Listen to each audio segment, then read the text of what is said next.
நம்ம ஷார்ட் வீடியோவில் பார்த்த மாதிரி 2500லேருந்து 5000 ஆண்டுகள் பழமையான கேரள மாநிலத்தோட தலைநகரான திருவனந்தபுரத்தில் இருக்க ஸ்ரீ அனந்த பத்மநாப சுவாமி கோவில் பற்றி சுவாரஸ்யமான விஷயங்கள் நிறைய தெரிஞ்சுக்கலாம்.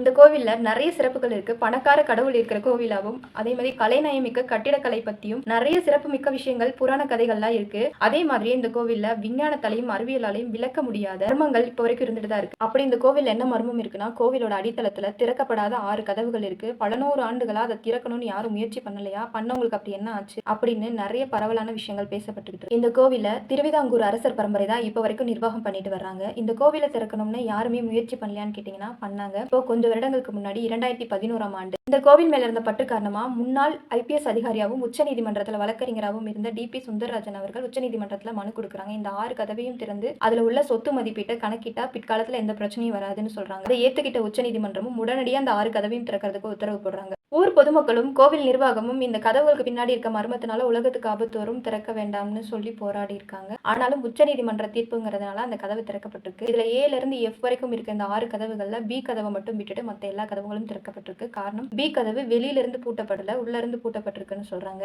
சரி, திறக்கப்பட்ட இந்த 5 கதவுகளுக்கு பின்னாடி அப்படி என்ன இருந்துச்சுன்னா புதையல், தங்கம், வைரம், வைடூரி, தங்க சிலைகள், நாணயங்கள் அப்படின்னு நம்ம கற்பனைக்கு கூட எட்டாத அளவுக்கு 1,00,000 கோடியை தாண்டின செல்வங்கள் உள்ள இருந்துச்சுன்னு சொல்றாங்க. அப்ப இந்த B கதவை திறக்க வாய்ப்பே இல்லையா அப்படின்னு கேட்டீங்கன்னா அதுக்கு ஒரு காரணம் இருக்கு. மக்கள் மறுபடியும் அதை தடை பண்ண சொல்றாங்க. 6 கதவுகளையும் திறக்க சொல்லி உச்சநீதிமன்றத்துல மனு கொடுத்த சுந்தரராஜன் அவர்கள் உடல் நலத்துல பெரிய பாதிப்பு எதுவும் இல்லாம திடீர்னு இறந்து போயிட்டார். இது மட்டும் காரணம் இல்லாம பல நூறு ஆண்டுகளுக்கு முன்னாடி இந்த கதவுகளுக்கு பின்னாடி இருக்க புதையல் பத்தி தெரிஞ்சுக்கிட்டு 6 திருடர்கள் திருட வந்ததாகவும், விஷமுள்ள கொடிய பாம்பு எங்கிருந்து வந்ததுன்னே தெரியாம அவங்களை தீண்டி அவங்க அந்த இடத்துல இறந்து போயிட்டதாகவும் சொல்றாங்க. அதே காலகட்டத்துல மக்கள் பசி பட்டினி காரணமா அந்த கதவை திறக்க முயற்சி பண்ணிருக்காங்க. ஆனா கடல் அலைகள் சத்தம் பயங்கரமா கேட்கவும் அரபிக்கடலோட அடுத்த நுழைவாயிலா கூட இது இருக்கலாம். இந்த கடல் தண்ணி மொத்தமா இங்க வந்ததுன்னா உலகமே அழிஞ்சிரும், அதனால இந்த கதவை திறக்க வேண்டாம்னு முடிவு பண்ணி போயிட்டாங்க. அது மட்டும் இல்லாம இங்க நிறைய நம்பிக்கைகள் சொல்லப்படுறாங்க. ஒவ்வொருத்தரும் ஒவ்வொரு காரணங்கள் சொல்றாங்கன்னு சொல்றாங்க. அதனால உச்சநீதிமன்றம் குறுகிய காலத்திற்கு B கதவை திறக்க வேண்டாம்னு தடை உத்தரவு போட்டிருக்காங்கன்னு 24 மணி நேரமும் கோவில் கண்காணிப்பு கேமராவின் கீழே இருக்கிறதாகவும், அது மட்டும் இல்லாம துப்பாக்கி ஏந்திய காவலர்கள் அங்க பாதுகாப்புக்கு இருந்துட்டே இருக்கிறதாகவும் சொல்றாங்க.